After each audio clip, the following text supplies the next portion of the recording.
Viss darbojos! Nē! Jā, ziniet, cik mums bija grūti. Viens no piemēriem ir tas, ka darba jautājums var apspriest arī dušā.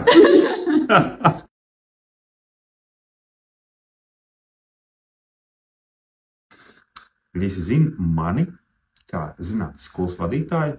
Es kaut kur publiski parādos un šķiet, ka es jau arī esmu uztaisījis to zinātnes skolu. Bet ideja izrādās nav man, jo es katru stipra vīrieša ir noteikti stipra sieviete. Tas ir pastāst vairāk.